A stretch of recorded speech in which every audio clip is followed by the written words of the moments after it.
ZEE5 ಇರುವಾಗ ನೀವು ನಿಮ್ಮ ನೆಚ್ಚಿನ ಶೋಗಳನ್ನ ಎಂದಿಗೂ ಮಿಸ್ ಮಾಡಿಕೊಳ್ಳುವುದಿಲ್ಲ. ಅದು ಸಂಪೂರ್ಣ ಉಚಿತವಾಗಿ. ಸಿಸ್ಟರ್, ಏನಿದು ವಿಪರ್ಯಾಸ? ನಾವು ಗುರಿಗೆ ಹತ್ರ ಆಗ್ತಿದೀವಿ ಅಂದಾಗ್ಲೇ ಇನ್ನು ಪ್ರೀತಿಯ ಮಗ ಗೌತಮ್ ಅದಕ್ಕೆ ಅಡ್ಡಕಾಲ ಆಗ್ತಿದ್ದಾನಲ್ಲ. ಅವನಿಗೆಲ್ಲ ವಿಷಯ ಗೊತ್ತಾಗಿದೆ. ಹೀಗೆ ಮದುವೆಗೆ ಒಪ್ಕೋತಾನ? No way. ಅವನಿಗೆ ತಲೆಗೆಟ್ಟಿದೆ ಮದುವೆ ಒಪ್ಕೊಳಕ್ಕೆ. ಖಂಡಿತವಾಗಿ ಹೇಳ್ತಾನೆ, ಕಡ್ಡಿ ಮುರಿದಂಗೆ ನಾನು ಮದುವೆ ಆಗಲ್ಲ ಅಂತ. ಹಾಗೇನ್ ಮಾಡ್ತೀಯ ಸಿಸ್ಟರ್? ಒಂದು ಮಾತು ಹೇಳ್ತೀನಿ ಕೇಳ್ಕೊ. ಅಂಕುಶ ಹಿಡ್ಕೊಂಡು ಎಂಥ ದೊಡ್ಡ ಆನೆನಾದ್ರೂ ಪಳಗಿಸ್ಬೋದು. ಆದ್ರೆ ಅದೇ ಆನೆ ರೊಚ್ಚಿಗೆದ್ರೆ ದೇವರು ಬಂದರೂ ಏನು ಮಾಡೋಕ್ಕಾಗಲ್ಲ. ಎಲ್ಲರೂ ಕಣ್ ಬಿಟ್ಕೊಂಡು ಕೂತ್ಕೋಬೇಕಾಗತ್ತೆ. ಅಯ್ಯೋ ದೇವ್ರೆ ಹಿಂಗಾಯ್ತಲ್ಲ ಅಂತ. ಸತ್ಯ ಗೊತ್ತಾದ್ಮೇಲೆ ಅವ್ರನ್ನ ತಡೆದು ನಿಲ್ಸಕ್ಕೆ ಯಾರಿಗೂ ಸಾಧ್ಯ ಇಲ್ಲ. ಹಾಗೆ ನಿನ್ನ ಕಣ್ಣೀರು ಸೆಂಟಿಮೆಂಟಲ್ ಯಾವುದೂ ವರ್ಕ್ ಆಗಲ್ಲ. ಸಿಸ್ಟರ್, ಈಗೇನು ಮಾಡ್ತೀಯ? ನಮ್ಮ ಪಾಲಿಗೆ ಮುಳ್ಳಾಗಿರೋದು ಗೌತಮ್, ಭೂಮಿಕಾ ಅಲ್ಲ. ಗೌತಮ್ ಮೇಲೆ ನನಗೆ ನಂಬಿಕೆ ಇದೆ. ನಾನು ಅವನ ಹತ್ರ ಮಾತಾಡ್ತೀನಿ. ಜೀವ ಕಳ್ಕೊತೀನಿ ಅಂತ ಅವನ್ನ ಹೆದರ್ಸಿದ್ರೆ ಅವನು ನಿಮ್ಮ ಮದುವೆಗೆ ಒಪ್ಕೋತಾರೆ. ಆ ಥರ ಏನಾದರೂ ಸಿಟುವೇಶನ್ ನನ್ನ ಕೈ ಮೀರಿ ಹೋಗ್ತಾ ಇದೆ ಅಂತ ಗೊತ್ತಾದರೆ ನಾನು ಅದನ್ನೇ ಮಾಡೋದು. ಸಾಯ ಥರ ನಾಟಕ ಮಾಡಿದ್ರೆ ಅದಕ್ಕೆ ಅವನು ಒಪ್ಕೊಳ್ಳೇಬೇಕು. ನನಗೆಲ್ಲ ಟೆಕ್ನಿಕ್ ಗೊತ್ತಣ್ಣ. ಅಷ್ಟು ಗೊತ್ತಿಲ್ಲದೆ ಇಷ್ಟು ದೂರ ಬರೋಕ್ಕಾಗತ್ತಾ? ನಾನು ಅಂದ್ಕೊಂಡಿರೋದು ಆಗಬೇಕು ಅಂದರೆ ನಾನು ಏನು ಬೇಕಾದರೂ ಮಾಡ್ತೀನಿ, ಯಾವ ಲೆವೆಲ್ಗೆ ಬೇಕಾದರೂ ಇಳಿತೀನಿ. ನನಗೆ ನನ್ನ ಟಾರ್ಗೆಟ್ ರೀಚ್ ಆಗೋದು ಮುಖ್ಯ. ಹೇಗೆ ರೀಚ್ ಆಗಿದ್ದೀನಿ ಅನ್ನೋದು ಮುಖ್ಯ ಅಲ್ಲ. ಸೂಪರ್ ಸಿಸ್ಟರ್, ಸೂಪರ್ಗೆ ಊಪರ್. ನೀನು ಸಾಯ್ತೀನಿ ಅಂತ ಒಂದು ಮಾತು ಹೇಳಿದ್ರೆ ಸಾಕು, ನಿನ್ನ ಪ್ರೀತಿ ಮಗ ಗೌತಮ್ ತಣ್ಣಗಾಗ್ತಾನೆ. ಏನು ಹೇಳಿದ್ರು ಒಪ್ಕೋತಾನೆ. ಅವನ ಹಾರಾಟ ಎಲ್ಲ ಕಡಿಮೆ ಆಗಿ ಕೆಪ್ಪಗೆ ನೀನು ಹೇಳ್ದಂಗೆ ಬಿತ್ಕೊಂಡಿರ್ತಾನೆ ಸಿಸ್ಟರ್. ಇದು ಹೀಗೆ ಮಾಡೋ ಬೆಸ್ಟ್ ಐಡಿಯಾ ಇದು. ನಾನು ಸಾಯೋ ಥರ ನಾಟಕ ಆಡ್ತೀನಿ, ಆದರೆ ನೀನು ನನ್ನನ್ನು ಹಾಸ್ಪಿಟಲ್ ಸೇರಿಸೋ ಥರ ನಾಟಕ ಆಡಬೇಕು. ಅದಕ್ಕೇನೇನು ಬೇಕೋ ಅದೆಲ್ಲ ಅರೇಂಜ್ ಮಾಡ್ಕೊ. ಮೊದಲೇ ಆ್ಯಂಬುಲೆನ್ಸ್ ಕರೆಸಿ ಪಕ್ಕದ ಬೀದಿಯಲ್ಲಿ ಇರೋಕ್ಕೆ ಹೇಳು. ನಾನು ಏನಾದರೂ ಮಾಡ್ಕೋತಿದ್ದ ಹಾಗೆ ಇಮಿಡಿಯೇಟ್ಲಿ ಆ್ಯಂಬುಲೆನ್ಸ್ ಮನೆ ಮುಂದೆ ಇರಬೇಕು. ನನ್ನನ್ನು ಹಾಸ್ಪಿಟ್ಲಿಗೆ ಶಿಫ್ಟ್ ಮಾಡಬೇಕು. ಇಲ್ಲೆಲ್ಲೂ ಏನೂ ಪ್ರಾಬ್ಲಮ್ ಆಗಬಾರ್ದಣ್ಣ. ಆ ಥರ ನೀಟಾಗೆಲ್ಲ ಅರೇಂಜ್ಮೆಂಟ್ ಮಾಡಬೇಕು. ಸರಿ ಸಿಸ್ಟರ್, ನಿನ್ನ ಅಣ್ಣ ಲಕ್ಕಿ ಲಕ್ಷ್ಮಿಕಾಂತ್ ಅದನ್ನೆಲ್ಲ ನೋಡ್ಕೋತಾನೆ. Don't worry ತಂಡಕ್ಕೂ. ನೀವು ಅಷ್ಟು ಮಾಡಿ ಅಣ್ಣ ಸಾಕು. ಉಳಿದಿದ್ದು ನಾನು ನೋಡ್ಕೋತೀನಿ. ಅಟ್ ಎನಿ ಕಾಸ್ಟ್ ಅವನು ನಿಮ್ಮ ಮದುವೆಗೆ ಒಪ್ಕೊಳ್ಳೇಬೇಕು. ಅವನು ಒಪ್ಕೊಂಡ್ರೇ ನಾವು ಉಳಿಯೋದು. ನಮ್ಮ ಲಾಂಗ್ ಟರ್ಮ್ ಪ್ಲ್ಯಾನ್ ಸಕ್ಸಸ್ ಆಗೋದು. ನಾನು ಹೇಳಿದಷ್ಟು ಮಾಡು. ಆಡ್ರಿ, ನೀವು ಸಾಯೋ ನಾಟಕ ಮಾಡಕ್ಕೆ ಹೋಗಿ ನಿಜವಾಗ್ಲೂ ಏನಾದರೂ ಆಗ್ಬಿಟ್ರೆ ನಾವು ವಡೆ ಪಾಯಸ ಮಾಡಿಸ್ಬೇಕಾಗತ್ತೆ. ಆಮೇಲೆ ಮದುವೆ ಮನೆ ಹೋಗಿ ಮಸಣದ ಮನೆ ಆಗುತ್ತೆ. ಅದಕ್ಕೆಲ್ಲ ಅವಕಾಶ ಕೊಡಬೇಡ ಪ್ಲೀಸ್. ಸಿಸ್ಟರ್ ಸತ್ತರೆ ವಡೆ ಪಾಯಸ, ಸಿಸ್ಟರ್ ಬದುಕಿದ್ರೆ ಮದುವೆ ಪಾಯಸ.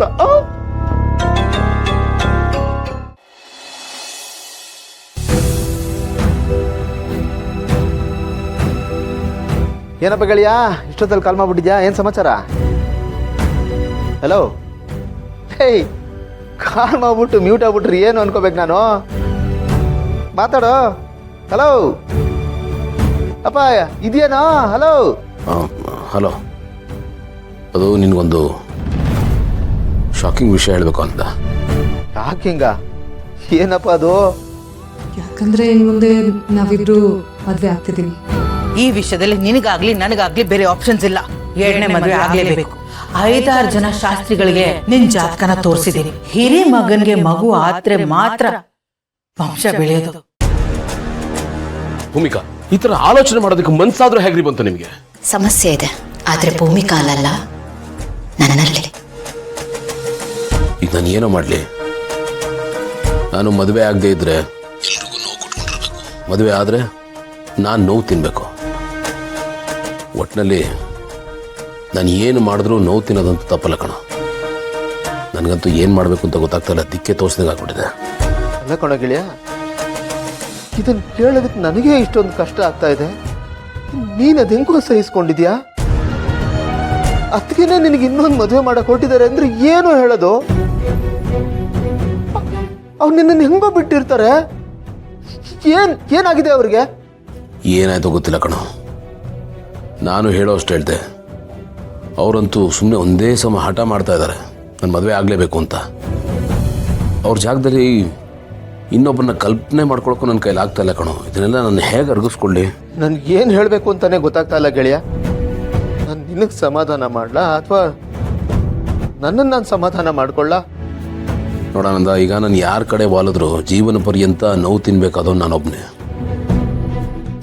ಅಟ್ಲೀಸ್ಟ್ ಮುಂಚೆ ಆದರೆ ಈ ಥರದ್ದು ಏನಾದರೂ ಒಂದು ಪರಿಸ್ಥಿತಿ ಇದ್ದಾಗ ನಾನು ಭೂಮಿಕಾ ಅವ್ರ ಹತ್ರ ಹೋಗಿ ಹೇಳ್ಕೊತಾ ಇದ್ದೆ.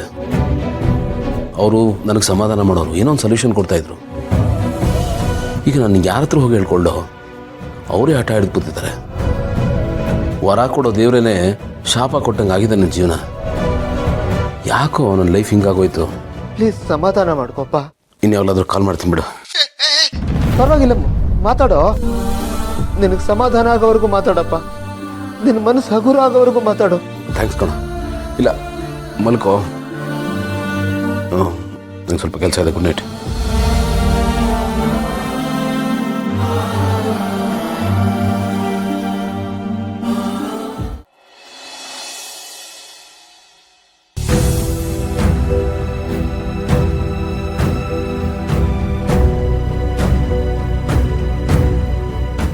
ನೀವು ಸರಿ ಹೋದ್ಮೇಲೆ ಗೌತಮ್ ಅವ್ರ ಬಾಲ್ಯದ ಕಥೆಗಳನ್ನ ಹೇಳ್ತೀರಾ, ಅದನ್ನ ಕೇಳೋ ತುಂಬಾ ಆಸೆ ಇತ್ತು. ನೀವು ಮುಂಚೆ ಹೇಗಿದ್ರಿ ಅದನ್ನ ನೋಡೋ ಆಸೆನೂ ಇತ್ತು. ಆದರೆ ಯಾವುದು ನಾವು ಅನ್ಕೊಂಡಾಗ ಆಗಲ್ಲ ಅಲ್ವಾ ಅತ್ತೆ? ನಾನು ಗೌತಮ್ ಅವ್ರಿಗೆ ಹೆಂಡತಿ ಆದೆ, ನಿಮಗೆ ಸೊಸೆ ಆದೆ. ನಿಮ್ಮ ಮೊಮ್ಮಕ್ಕಳಿಗೆ ತಾಯಿಯಾಗೋ ಯೋಗ ನನ್ನ ಹಣೆಯಲ್ಲಿ ಬರ್ತಿಲ್ಲ. ಅದಕ್ಕೆ ನಾನು ಈ ಮನೆ ಬಿಟ್ಟು ಹೋಗ್ಬೇಕು. ನಾನಿಲ್ಲಿದ್ದರೆ ಯಾರೂ ಖುಷಿಯಾಗಿರಲ್ಲ, ಯಾರಿಗೂ ನೆಮ್ಮದಿ ಇರಲ್ಲ. ಯಾರನ್ನೂ ಬಿಟ್ಟು ಹೋಗೋಕೆ ಮನಸ್ಸಿಲ್ಲ ನನಗೆ. ಆದರೆ ಏನು ಮಾಡಲಿ, ನಾನು ಒಬ್ಬಳ ಸ್ವಾರ್ಥಕ್ಕೆ ಇಡೀ ಮನೆ ನೋವು ತಿನ್ನೋ ಹಾಗೆ ಆಗ್ಬಾರ್ದಲ್ವಾ? ಎಲ್ಲರೂ ಕೊನೆಯವರೆಗೂ ಕೊರ್ಗೋ ಥರ ಆಗೋಗುತ್ತೆ. ಅದಕ್ಕೆ ನಾನು ಹೋಗ್ಬೇಕು. ಪ್ರೀತಿಸೋರಿಂದ ದೂರ ಆಗೋದು ಯಾರಿಗೂ ಇಷ್ಟ ಇರಲ್ಲ, ಯಾರೇ ಆಗಿರಲಿ. ದೂರ ಹೋಗೋದು, ಕಳ್ಕೊಳ್ಳೋದು, ಬಿಟ್ಟು ಹೋಗೋದು ತುಂಬ ನೋವಾಗುತ್ತೆ. ಆದರೆ ಶಾಕುಂತಲ ಅತ್ತೆ ನನಗೆ ಜವಾಬ್ದಾರಿ ವಹಿಸಿದ್ದಾರೆ, ನಾನು ಅದನ್ನು ನಿಭಾಯಿಸಬೇಕು. ಅದಕ್ಕೆ ಗೌತಮ್ ಅವ್ರ ಇಷ್ಟದ ವಿರುದ್ಧವಾಗಿ ಈ ಮದುವೆನ ಮುಂದೆ ನಿಂತು ಮಾಡಿಸ್ತಿದ್ದೇನೆ. ನಿಮ್ಮ ಮಗನಿಗೆ ಏನು ನೋವು ಆಗೋ ಹಾಗೆ ಮಾಡ್ತಿದ್ದೇನೆ. ನನ್ನನ್ನು ಕ್ಷಮಿಸಿ ಅತ್ತೆ, ನಾನು ಇದನ್ನು ಮಾಡಲೇಬೇಕು. ಈ ಮನೆ ಒಳ್ಳೇದಕ್ಕೆ, ಈ ಮನೆಯವ್ರು ಒಳ್ಳೇದಕ್ಕೆ ನಾನು ಇದನ್ನು ಮಾಡಲೇಬೇಕು. ನನ್ನನ್ನು ಕ್ಷಮಿಸ್ತೀರಲ್ವಾ?